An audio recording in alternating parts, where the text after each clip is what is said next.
The movie begins with a man named Marquis, who is all ready to go out when he hears some noises coming from the next room. The man approaches to find his wife stuck inside with the door locked. He jokes around and annoys her at first, but then eventually opens the door and they both go to their respective work. Marquis proceeds to his workplace, a law firm where he serves as an attorney. Amidst his professional duties, he receives an unexpected phone call from Kentucky delivering the solemn news of his father's passing. As the designated next of kin, Marquis learns that there are estate matters that require his attention. The scene transitions to Marquis sharing this news with his wife, Viora, and their children. Viora informs their kids Sam and Ty that the upcoming weekend will be dedicated to paying their final respects to their grandfather. Ty is mostly stuck to his phone, while Sam writes in her journal. Although the children look unwilling to go, the family sets in motion their plans to honor the memory of their departed loved one. The story progresses as the family travels by plane to attend Marquis' father's funeral in rural Palatia, Kentucky. During a stop to refuel, the children express their astonishment at the isolated location, speculating that it might not even be marked on the map. Meanwhile, Marquis enters a nearby store to purchase some items. Inside, he notices peculiar things,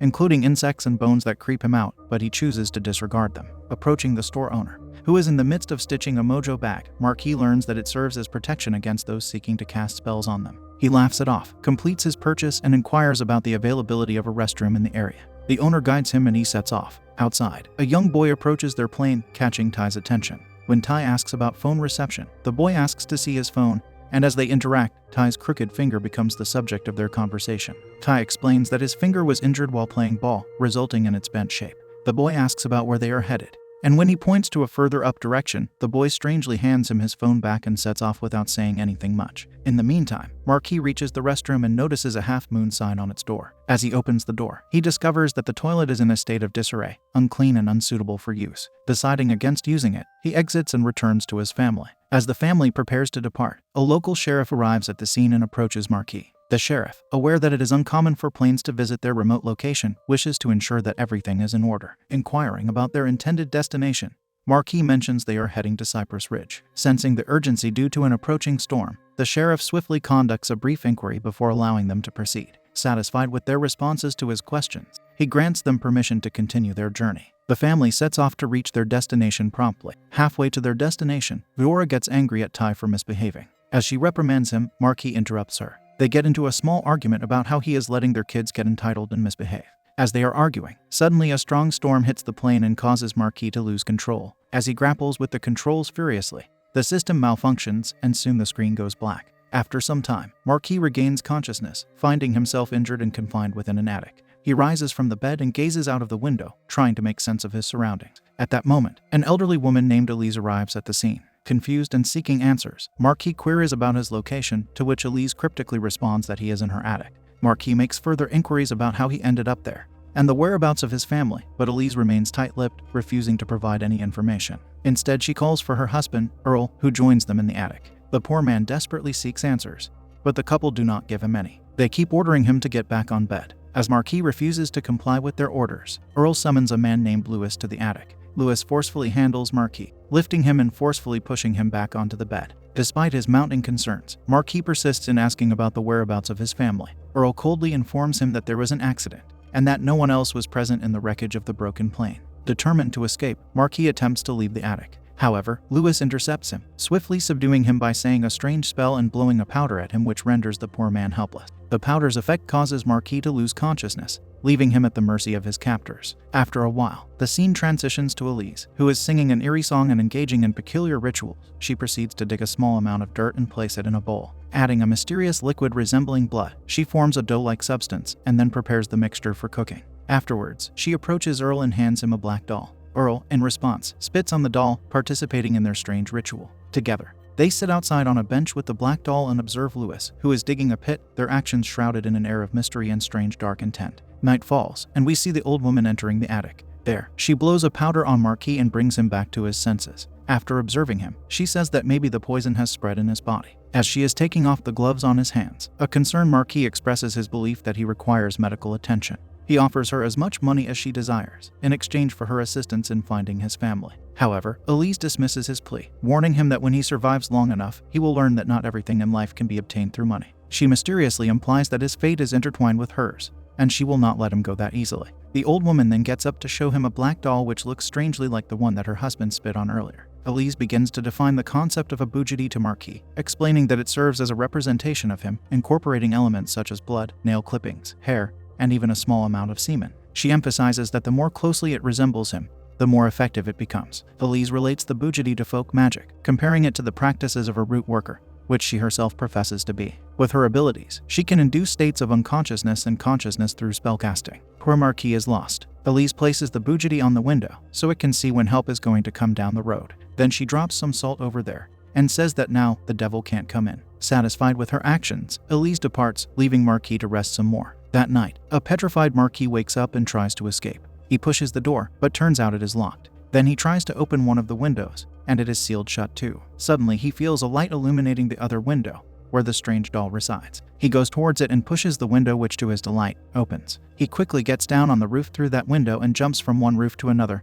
looking for a way to escape. Meanwhile, Louis is down there, dutifully making rounds and keeping a sharp eye on everything. As Marquis continues his attempts to escape, he discovers a broken roof that offers a view of a gathering below. Numerous individuals are assembled, engaging in a collective song. In the midst of this scene, Elise emerges, addressing the crowd and inquiring about their desire for a visit from the hoodoo ghost, promising to alleviate their ailments. Earl interjects, asserting that Elise possesses the proficiency in root work that has drawn them all to the gathering. He declares that tonight, they will employ animal parts as part of their rituals, and when the blood moon appears, they will fix everyone for good. Elise proceeds to inquire about those who are in need of healing, prompting a lady named Lorraine to step forward. She is mute and can't speak. Elise directs Earl to retrieve the tongue of the cat, instructing him to place it on Lorraine's bujiti. Earl complies, ruthlessly taking the cat with a knife and attaching its tongue to Lorraine's bujiti. Elise then holds the woman's head and urges her to speak. To everyone's astonishment, Lorraine suddenly starts speaking, indicating a miraculous transformation. The crowd erupts into applause, acknowledging the apparent success of the eerie ritual and the healing that has taken place. As the crowd continues singing, Elise proceeds to summon a man named Julius, who has suffered from blindness since an accident,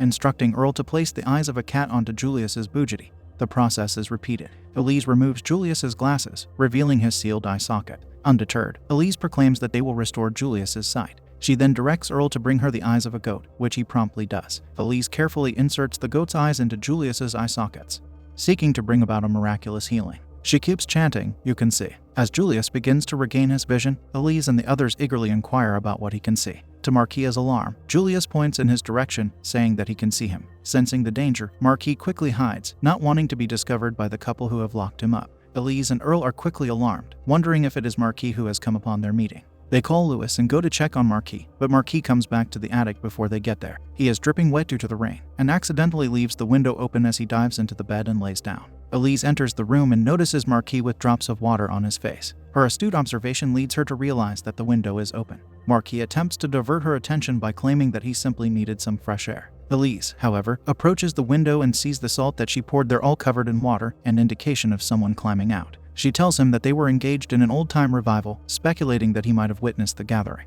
To prevent any further escape, she proceeds to shut the window. Marquis shares his perspective, suggesting that the healing practices Elise employs might be akin to faith and religious healing. Elise, however, clarifies that instead of relying on the Holy Spirit, she relies on the power of the bujiti in her healing ritual. Marquis remains skeptical, attributing the effects to psychosomatic influences. He suggests that when someone strongly believes in something, it can manifest physically, even if it may not have a supernatural origin. Elise, displeased with Marquis' skepticism, takes action by locking the window. She attributes his disbelief to his city upbringing, implying that his lack of exposure to such practices has hindered his ability to comprehend and believe in their efficiency. Marquis experiences a haunting dream of his abusive father during the night. Startled, he awakens with a gasp, only to discover that food has been placed on the side table. Hungry and intrigued, he begins to eat the food, finding it surprisingly delicious. At this moment, Louis enters the room, and Marquis takes the opportunity to apologize, acknowledging that his behavior was influenced by the memories of his unkind father from his previous visit to this area. The woman shows understanding, mentioning that she noticed his scars. Marquis continues to express his longing for his family.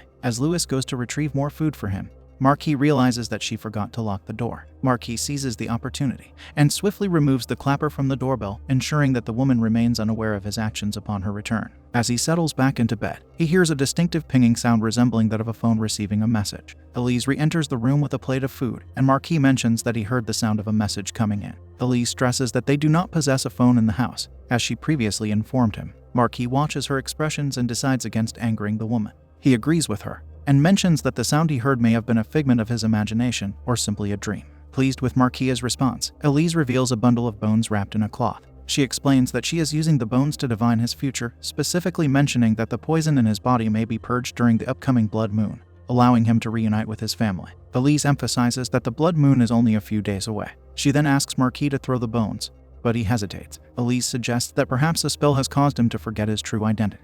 Despite his resistance, Elise proceeds to throw the bones herself, urging him to share what he sees. Unwilling to participate, Marquis refuses. Elise cryptically mentions the blood of the spell residing within him, leaving him with the bones as she departs, assuring him that she is on his side and locking the door behind her. Disturbed by his discovery, Marquis carefully arranges the bones and is horrified to realize that they form a human hand, one finger of which is crooked, just like Ty's finger. The shocking truth sinks in, and Marquis is overwhelmed by a wave of nausea. He vomits, and to his horror, a tattooed piece of skin emerges from his mouth. The chilling realization hits him that the bones he encountered belonged to none other than his beloved son, Ty. The meat he consumed, which had tasted divine to him, was of a human. The gravity of the situation weighs heavily on Marquis, leaving him shaken and filled with dread. Just then, Elise returns and takes the bones away. After she leaves, Marquis seizes the opportunity to pick the lock and cautiously make his way out of the room, determined to escape once again. He descends the stairs, being careful to avoid making any noise. In the kitchen, Elise is engrossed in her work. Suddenly, the crow belonging to Earl starts making noise, drawing attention to Marquis. Anxious to remain undetected, he approaches the crow and urges it to be quiet. Just as Elise emerges from the kitchen, Marquis quickly finds a hiding spot in a nearby corner. She looks at the crow, who cries at her to shut up, and the woman gets angry. Elise, perplexed by the noise and unable to locate its source, looks around, growing increasingly frustrated and unable to spot anyone. Growing increasingly concerned, Elise hurries to Marquis' room and discovers his absence. She immediately calls out for Earl to fetch Lewis, as Marquis has escaped. Marquis seizes the moment and grabs a torch, making a swift and determined escape from the premises. In the middle of the night during the furious rain, he runs desperately, aiming to reach his plane for a means of escape. However, upon reaching the plane, his heart sinks as he witnesses a gruesome scene. The interior is splattered with blood, indicating a grim fate for his family. In the distance, he spots another house, offering a glimmer of hope for safety and answers. Fueled by determination, Marquis sets off towards the house. Suddenly, out of nowhere, Lewis attacks him and everything goes black. The next morning when he wakes up, he is back in the attic, with fresh wounds and a newly bandaged foot. He hops on one foot towards the window and sees the couple leave with Lewis. Taking a breath of relief, he sits down to observe his foot. Filled with a mix of horror and confusion, Marquis carefully removes the bandage from his foot, revealing a gruesome sight, a nail hammered into his flesh. Overcoming the intense pain, he manages to remove the nail, wincing with each agonizing moment. Determined to find his wife and children, Marquis emerges from the attic and begins searching the premises. Peering through a window, his heart sinks as he sees 3 freshly dug graves. Filled with dread, he rushes outside and starts digging into one of the graves, hoping against hope to find his family. However, his search yields only the lifeless bodies of animals. Filled with a mix of horror and determination, Marquis leaves the graves behind and makes his way to the barn, following the haunting sounds he heard from below. As he explores further, he discovers a hidden entrance leading to a dark basement. Stepping into the chilling depths, he is confronted with a grisly sight, the lifeless bodies of several individuals and a multitude of bougies scattered throughout the space. Amidst the macabre scene, Marquis' eyes fall upon an old photograph dated back to 1860. In the picture, he recognizes the faces of Earl and Lewis, accompanied by unknown figures from the past. A nearby book catches his attention, and he realizes it contains a spell known as Blood Moon that is employed to transfer life essence. Realization dawns upon Marquis as he connects the dots. The sinister intentions of Earl and Lewis, their attempts to transfer his life force to someone else. Determined to fight back, Marquis collects materials from the basement and clandestinely creates a bougie of his own for the old woman, using her hair. He takes it with him and hides the thing beneath the stairs. As he comes back inside the house, he hears some sounds that resemble that of a mobile phone. The man digs around to find Ty's mobile phone in a box. Meanwhile, back outside, Elise and Earl return home with their carriage. Marquis runs back to his room, and bearing immense pain, he carefully reinserts the nail, so that the elderly couple don't realize he went out when they were not there. Elise then comes to his room with Earl and Lewis. She removes the bandage to inspect his foot, finding the nail securely in place. Satisfied that he hasn't left his room, she reassures him that his pain will soon be gone in a strangely clipped and sinister tone. As the woman leaves, Marquis looks for reception on the phone and quickly dials 911, his voice trembling as he recounts the harrowing events that have unfolded. The operator listens attentively, assuring him that help is on the way. Turns out the operator is none other than the sheriff he met at the gas station.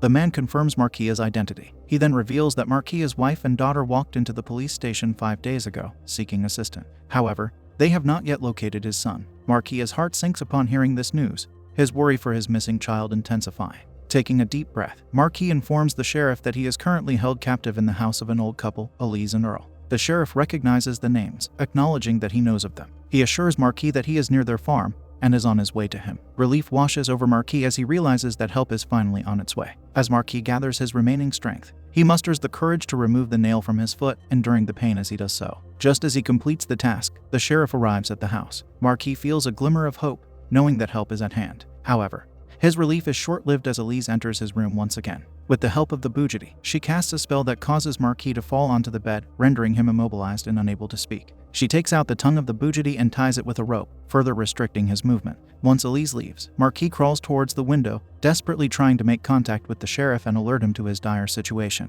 However, his voice fails him, leaving him frustrated and helpless. The sheriff calls on his phone, but Marquis is still not able to speak. Then he notices that the tongue of his own Bougity lies nearby. Summoning all his remaining strength, he manages to grab it and escape from the room, clutching his Bougity tightly. The man manages to escape the house and finally reach the sheriff. He gets inside the sheriff's car, takes the Bougity's ropes off and reattaches its tongue. With his voice finally back, he tries to explain to the sheriff that Elise and Earl are not who they appear to be, that they are dangerous root workers, and Lewis is involved with them. However, the sheriff dismisses his claims, insisting that they are the sweetest couple. Marquis' desperate attempts to warn the sheriff fall on deaf ears, and his suspicions are confirmed when he notices that the sheriff has brought him back to Elise and Earl's farm. Panic sets in as Marquis realizes that the sheriff is also under their control. With a gun pointed at him, the sheriff orders Marquis to get out of the car. Marquis complies, fearing for his life. As both Marquis and the sheriff step out of the vehicle, Elise emerges, confirming their plans for a special power night, where everyone will have a piece of Marquis. The people drag poor Marquis inside the barn, where he sees his wife and his children.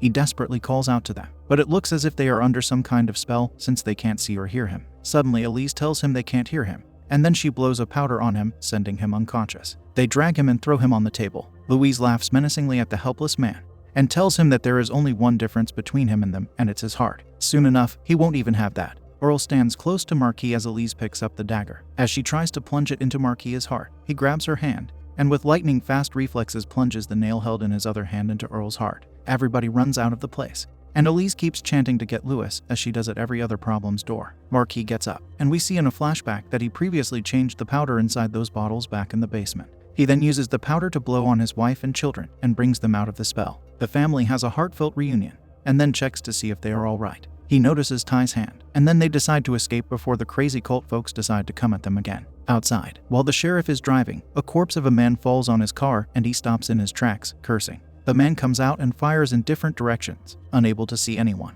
Suddenly, Marquis attacks him from behind and takes his life without another thought. With everything that has happened, the poor man ought to turn cold. Marquis then returns to Elise's house and takes the Bougity from under the stairs. Back on the other hand, Elise calls out the cult members and Lewis, urging them to finish off the man. Marquis also arrives at the barn, and Lewis attacks him. They engage in a fight, and just as Lewis is about to choke him to oblivion, suddenly he starts struggling himself. Lewis gasps, and suddenly a river of water starts coming out of his mouth. The man eventually passes away. Meanwhile, outside, Elise finds Lewis's Bougity inside a tub of water. The crazy woman shrieks in annoyance and anger at the clever Marquis. Back inside the barn, Marquis takes a box and is about to leave when Elise enters. The woman grabs a knife and tries to attack him, but Marquis efficiently blows the powder on her and informs her of his personal Bougity that he created for her. He then smashes it with a hammer, causing her to get hit far into the corner of the barn, which lights up in fire. The evil woman whimpers and begs him for help, but the man looks her in the eye and leaves her to perish. The old woman, even in her injured state, tries one last time to attack him,